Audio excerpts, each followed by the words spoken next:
Hi, my name is Yasmin Tarehi, and this is Startup Confessionals, where we interview startup founders and entrepreneurs in the Middle East region and Africa. We will learn about some of the biggest lessons these founders discovered on their journey from the personal to the professional and share how they keep themselves motivated. Today's episode is with Mazen El-Dharab. He's the founder and chief growth officer of Zid. Zid is a Riyadh-based Shopify-like e-commerce management startup that helps people and businesses set up their online stores. Founded in 2017 by Mazen, he's a serial entrepreneur who has previously founded and led different companies before Zid. Mazen is passionate about e-commerce in the MENA region, and he's on a mission to enable thousands of retail brands with the power of modern retail. So Mazen, thank you so much for joining us. Absolutely. Thank you for having me, Yasmin. So Mazen, can you actually share your value proposition in your words with our audience? So in Zid, we try to enable our retailers with the power of digital in general. So basically, we in region like ours, retailers used to have this old mindset of selling by opening shops.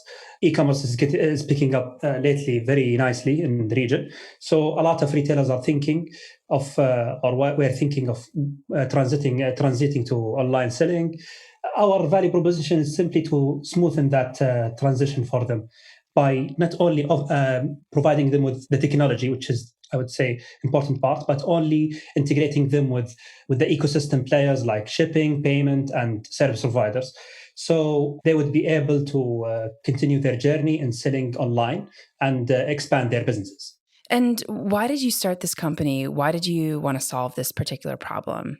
It's funny because before that, I used to have an agency, a digital mobile and development agency.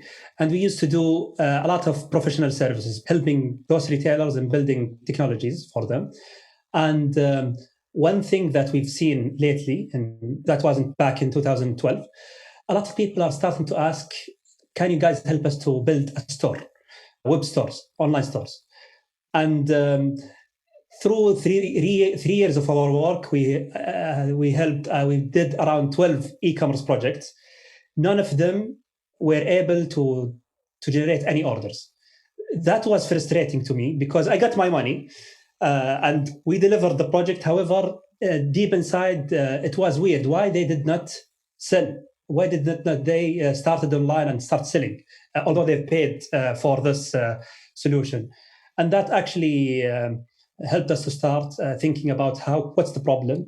What we found after that was back in 2016.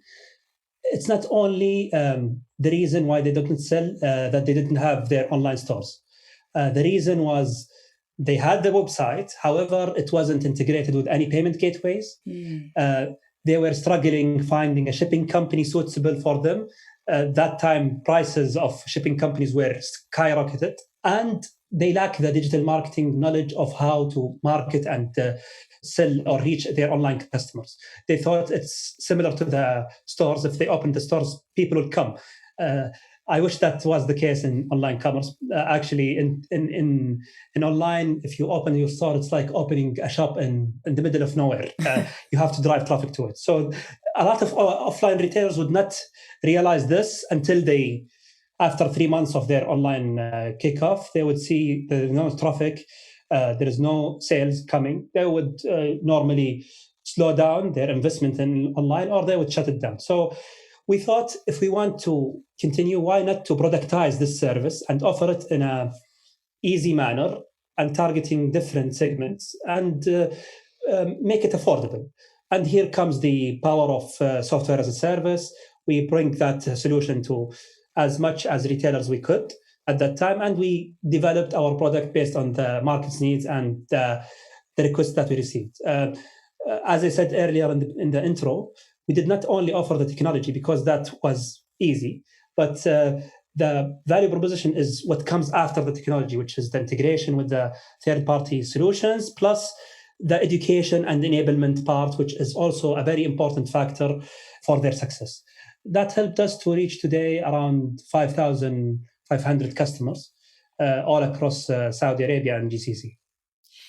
Wow. Yeah. It's interesting because I think Shopify spent a lot of time integrating with different apps rather than, I believe, building proprietary solutions for what I think you're proposing, which is the driving traffic to sites and generating leads. So I'm really impressed by the solution that you created. How much of an inspiration was something like Shopify for you when you were building your product roadmap? Did you look at it as a kind of a version of what you wanted to create, or did you start kind of from the beginning and look at the region, the Middle East region separately and build from there? Actually, the success of Shopify inspired us. Seeing someone who did it and proved the model, it helped you a lot in, I would not say copying and pasting only. You cannot just copy and paste, especially in the region, in the MENA region. Our region is quite different in terms of the offering. The maturity also of the retailers are different. The market is quite different. So definitely we used them or we looked at Shopify as an inspiration, and we saw their steps. And especially if it's a listed company, they would publish a lot of stuff publicly out of public, so you can see the numbers, growth, etc., and start comparing, not per se, but at least to give you an indication on how those guys are thinking strategically about the product. We found some similarities, and we found some stuff that we needed to build for the region. I'll give you an example. When the VAT, the value add tax, was added for Saudi merchants, a lot of merchants who used, I would say, ready-made e-commerce solutions like Magento, WooCommerce, etc., or who were using platforms like Shopify and Ecwid, they found it really hard to develop a custom development for this to comply with the legal e-commerce law, because at that time the e-commerce law mandated everyone to add the details of VAT as mandated by the government in each website. We took the lead and developed that. It was a great value add for our merchants, so they would become compliant with the regulation without any issue. Another example is after COVID, what we've witnessed is the jump in activation in digital payment in the region, especially with the local networks like Mada in Saudi Arabia. Mada and is the I would say the debit card network for all Saudis. More than 14 million Saudis have Mada cards. So people who used only international players would not be able to process this kind of payments. However, in our region, if you build this and make sure that people with this card or with this network would use it, you would gain a lot. So if you would just take the model as is, it might not help.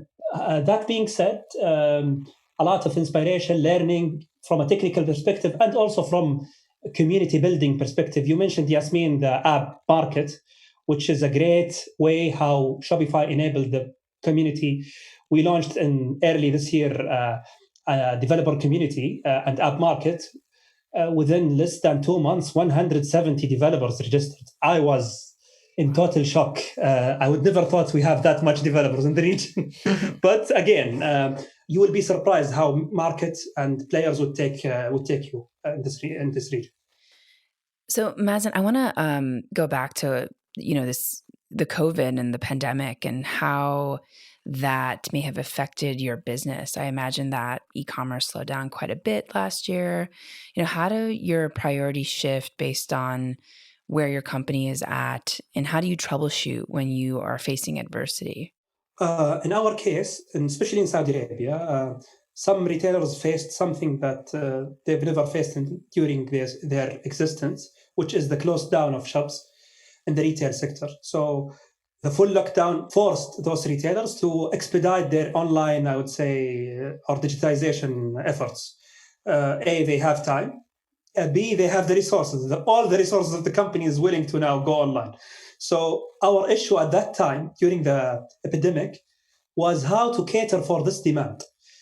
We worked in 3 shifts. So the company actually did not sleep, trying to enable as much as we can, providing those people with technology, and not only technology solution, which is the basic thing, but also trying to help them how to continue selling while in the epidemic. Luckily enough, in Saudi Arabia, the e-commerce option was was the only option for consumers. So people started to sit at home buying stuff that's really weird. Like, for example, I still remember the figures. The number 3 top hot categories in Z stores at that time was fitness and games, the card games and the other stuff, and then food and beverages.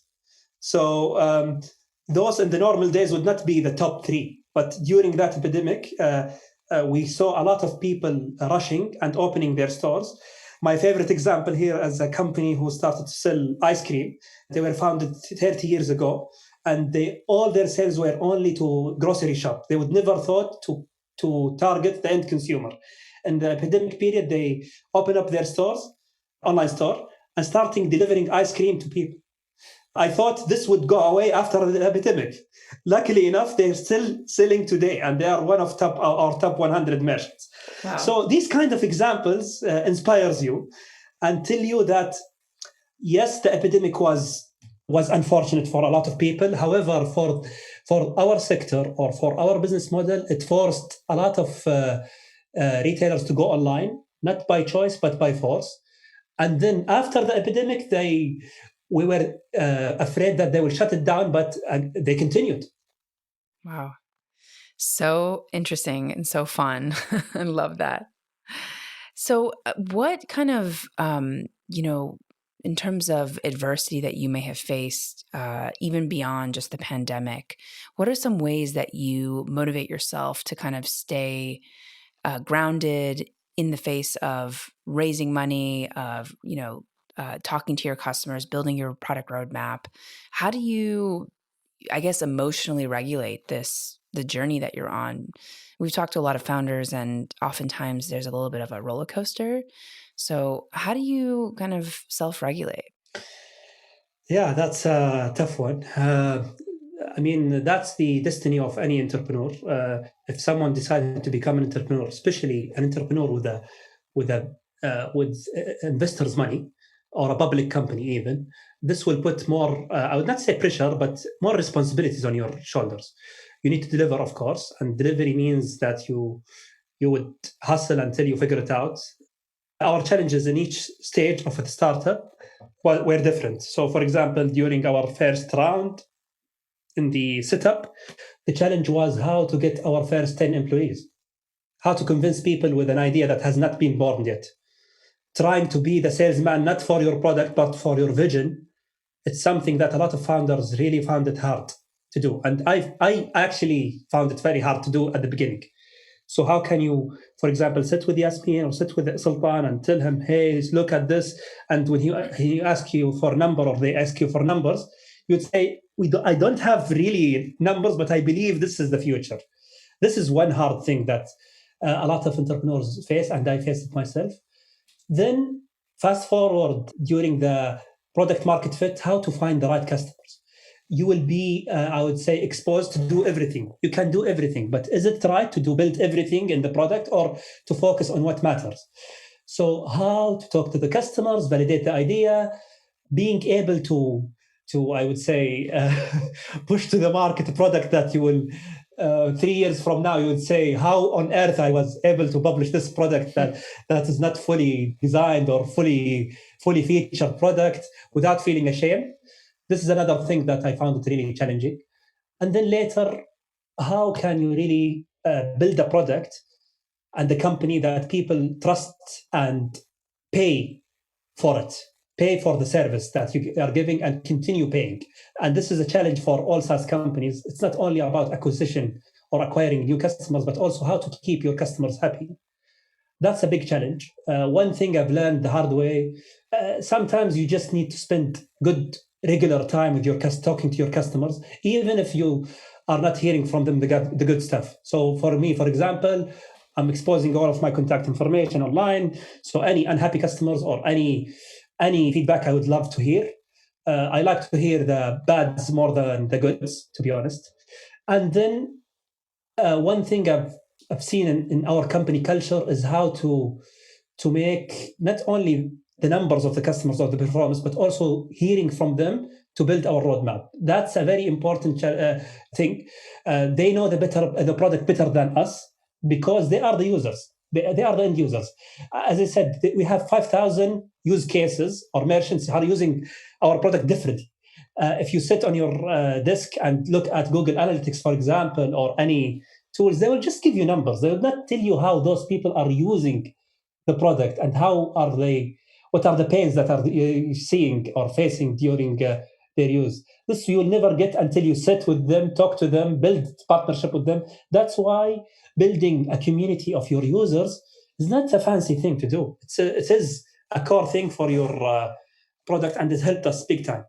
So there's so many things that you said about your journey that are really intriguing to me. I'm also curious how many of your customers were first-time e-commerce players or existing e-commerce players that moved over to your platform. What was that like? Do you really empower people to become an e-commerce store online who are new to the system, or have you seen people kind of like existing and then shift to your services because it's better? We have examples or personas for each one of the, you mentioned, Yasmin, type of customers we see. So if we break down the customers who are using Zed today, we have the offline retailers who wants to start online or to expand online. So for example, a good chunk of our merchants, I would say more than 30 to 40% of them, usually have an offline presence, have branches, and they want to get online. This is our core segment. And then we have what we call them the digital native online brand, the ASOS alike, where we found retailers who built an entire retail brand out of the internet only. So they don't have any offline presence. They started their first experience retail with us. And we have some examples, people who used to be a retailer, offline retailers, but for their new brands, they would do it only online. So the digital native segment is growing. And lastly is what you've mentioned, Yasmin, people who used to be online and they were using e-commerce, and then they shifted to Zed because either they are unhappy with the existing players or because they saw values in Zed as a solution that they could not find with their current offering. And for that particular segment, we found, for example, good chunk of users come and register because the experience either in managing the store or buying from our stores is really smoother than the normal e-commerce experience. So we have a good cohorts on each those type of segments. The percentage changed throughout the time. For example, in the epidemic during the COVID period, we saw a great increase in the number of stores who used to have offline stores, for example, and that was predicted because, as I said earlier, they were forced to do that. They have no choice other than opening online stores. So basically, I would say they are in different format and forms, and we have good mix of all of them. What about, Mazen, your journey with raising money? What was that like? I think what's so interesting is that when you're talking about your product market fit and like hiring your first set of customers, I imagine that in all parts of the journey, you've had to kind of convince people first without numbers and then later with numbers. And so what was that like? How did you raise your first round, and has it gotten easier or harder? We started quite earlier, late 2016 were the pilot, 2017 were the real start. We started bootstrapping the company until we figured out, I would say, our initial product market fit. So I funded the company myself at the beginning as a bootstrapping. Then when we went for our pre-series A, I still remember, one thing that people undervalue in the region is the number of failures and how many startups that you've done before. It's very important to be known that you are known when you send an email, that people knows you. So luckily enough, we met with a good number of investors during our pre-series A. And one thing that we've learned the hard way is interest from an investor doesn't mean that they will open their checkbook and write a check for you. that's pretty old. Maybe they will not tell their accounting team to wire transfer the money. Even if you are known or if you have previous successes, yes, it might make it easy to get an interview or to be looked at. However, your numbers, your performance, your attitude as a founder and co-founder would be the focus, especially in, I would say, early stages, pre-Series A, seed stage, towards Series A. Then comes later on other metrics, which is very important. The unit of economics, how are you doing in terms of acquisition, retention, the other, even how good are you in attracting talents who are smarter than you and more experienced than you. This becomes now a challenging also aspect in the region and in every region, I believe. So every stage and every fundraise has its own, I would say, difficulties. In the early stages, you would probably focus more on showing the product market fit, your ability to move this product from a product to a company. How can you think of the company strategically later? Are you listening or not? And this is important also aspect, because if you are bringing someone to share with you the company's equity, you have to listen, not just to take their money. And this is something very important. How can you build a team around the product, not just a product with a nice idea. So it is challenging, especially when you progress down the road. Number of VCs in the region is increasing. However, number of VCs who can write big checks are not that enough, I believe, in the region. So it's a good opportunity for any international investors to come and look at, I would say, startups at stage B, C, and forward. And this is a challenge that we have still. Yeah, super interesting. What about, kind of the biggest learning that you had for your own growth? What do you wish you knew earlier when you started this? I have actually so many more questions, but I think this one would be really, inspirational for people who think that people just, know everything when they start these companies. I imagine that you made mistakes along the way. So what do you think was something that you wish you knew or that was a big learning for you?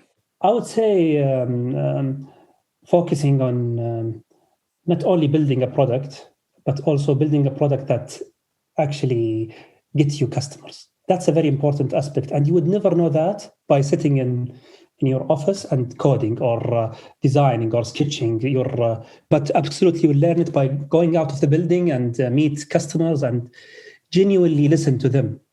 And this skill is very underrated among the founders. Being able to pick up the phone and talking to a customer and getting their feedback genuinely without being defensive, without, being neglecting your ego or everything is very important aspect, especially early on. It took me and the team a while to get it done. Alhamdulillah, now I would say if you master this, then you will be able to not only give your customers what they want, but also you can predict what they will need in the coming future. This is a very important thing. And then one thing that's really important is the value of looking at numbers and using it to help you to figure out the past and relying on it, not 100%, but mixing it with your gut as a founder to take, I would not say bold moves, but more calculated risk. This is something we usually, founders are not comfortable looking at numbers, crunching them, trying to work with them. Like I remember, for example, in 2016, if you want to torture me, tell me to work on numbers on Excel. Today, for example, I can do a lot of things with Excel. I mean, this is an amazing. But again, Excel to give you the realization. Founders are sometimes they rely on their guts big time, which is important. But also you need to marry that with some insights from your performance and numbers, along with talking to customers. Those are I would say, the very most important learning. Thank you for that, Mazen. It's very inspirational. I love how you're underscoring the idea of humility and being really humble when talking to your customers, because I think that is such a powerful point for a lot of people. Really like talking to your customers, spending time with them, not having a conclusion going into these conversations, and really meeting everyone at their level of technical knowledge, of understanding. And so I think that's great. What's been the most maybe exciting thing about your product and roadmap? Maybe something that you're working on today or something you're planning to develop, if you feel comfortable sharing. And how do you find new ideas for innovation, like to ensure you're on the right track with your customer base? One goal is, as you mentioned earlier, Yasmin, our goal is to help those retailers to move to the modern retail. So I believe retailers were traders, then they moved to the normal retail, which is using some technology, a bit of technology to help them.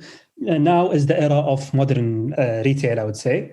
The modern retailer is a retailer who is enabled with technology and with data and with all the solutions around them. So he will use the power of integration, for example, for all of his systems to be able to make informed decisions, not decisions that he needs to wait until the end of the year or end of the quarter to figure out. He can take actions, or they can take actions, he or she, they can take actions immediately on the spot. They can manage everything from their iPads, and they can really utilize this, the power of the modern retail.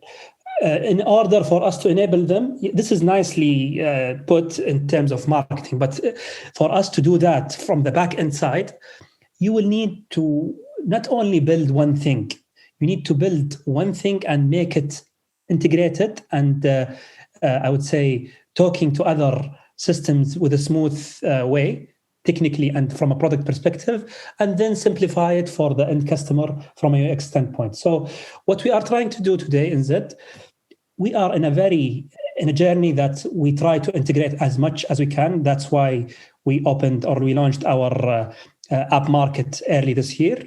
We have now around 35 apps with the aim of moving to 200 by the end of the year. So this will help the integration element and bringing everything in one place. Second is, how can we really not just be hands-off from the customers, but how to solve the problems that the region has. For example, we've launched ZShip, which is a shipping solution for the region. I can speak for hours about shipping issues in the region, but the goal was to help retailers to have a pleasant experience with shipping. And that was available for our merchants by simplifying the process and the management. Again, very soon we are going to launch our payment solution, which is ZPay, in partnership with a leading payment provider, where we also jointly work together to provide a pleasant or a very great experience in payment for both merchants and the customers. Why we are doing that? To achieve this cohesive and integrated experience, which would help merchants to less worry about their technology and e-commerce technical work and focus more on how they can increase their sales, market their products more. Wow. I love that. It seems like you guys are becoming this like one-stop shop solution for all things e-commerce. Exactly. That's amazing. We are taking it one step at a time to make sure that we are offering something that works. Right. That's beautiful. I remember one time I worked on a payment, I guess it's like a payment terminal, and we had to also build or offer third-party apps on our platform. And I think sometimes like there's a level of curation that is really important as well, like being able to discern like which apps should be on there, which developers we trust, and also guiding the merchants to make the decisions that I think are beneficial from them. And the way that this was described to me was similar to the iPhone when it first came out, or the smartphone really. When it first came out, there were only a handful of apps. And then over the years, numbers of hundreds of different apps, actually thousands of apps came out. And so I think people needed to be guided a little bit more in this process rather than just be inundated with so many different types of applications on the platform. So it's just an interesting journey, right? To kind of contemplate like what should be included on there and offer creating an ecosystem that makes developers excited to build on it. So that's cool. Mazen, as we're wrapping up, can you tell us what is your main takeaway? Maybe it's on the future of e-commerce globally or in the region. Maybe it's on how you keep yourself motivated. What's kind of the last thing that you want to tell our audience? If there is one thing that's really underrated as well in building startups is the investment in the team and building the right culture for the startup. A lot of people think the culture is something you buy, bean bags and free lunches or happy hours. However, it's something really important, especially when the company is at a growth stage. Usually, new people comes in not only in the entry-level jobs, but also in the senior-level jobs. They will affect the company culture if you hire fast and you don't really make sure that the attitude of those new joiners on the senior levels is not fit with the company culture. We saw great companies with great products. However, they could not sustain and maintain themselves through the hard times. Why this is important, especially in our region. If it's important outside, then it's double the importance in our region, because the challenges in our region is unique sometimes, and it's different. That's why having a team and the culture of the company that you build and nurture throughout the years will help you to survive the hard times, will help you to double down on the good times, and it will help you to have a value proposition later on against any other competition or even international players who got into the region. I love that so much. Mazen, what a great takeaway. I think that's true across the board for so many companies. And unfortunately, they kind of look at culture as like the last thing that we can like outsource someone to help on, to help with, right? As opposed to it being such an integrated part of the company and the business and the operation. So that's so powerful. It says a lot about who you are as a leader as well, and how contemplative you are. So thank you so much for that. And Mazen, are there any resources that you can point folks to in order to learn a little bit more about you and about Zid? Where can people learn more about you? I'm quite active on Twitter. So Twitter is my main, I would say, echo for my ideas. And I blog sometimes in my blogs, Mazen.sa. For Zid, we have a very interesting blog and a YouTube channel where we host our merchants, have interviews with them and webinars. So I would also highly advise people to check out our YouTube. It's all in Arabic. We believe that Arabic content is very in danger, I would say, compared to English content. Not a lot of Arabic, and this is something we found lately. Not a lot of Arabic-speaking countries have knowledge of English. That's why we focused mainly on Arabic first, then we translate to English our content. So this is mainly the outlets, Twitter and my blog, and also Zid's blog and YouTube. Amazing. And we'll include those all in the show notes so that people can find them. Thank you so much for your time, Mazen. It was a pleasure to me. Oh, it was a pleasure as well. And for our audience, thanks for joining and for listening to Startup Confessionals.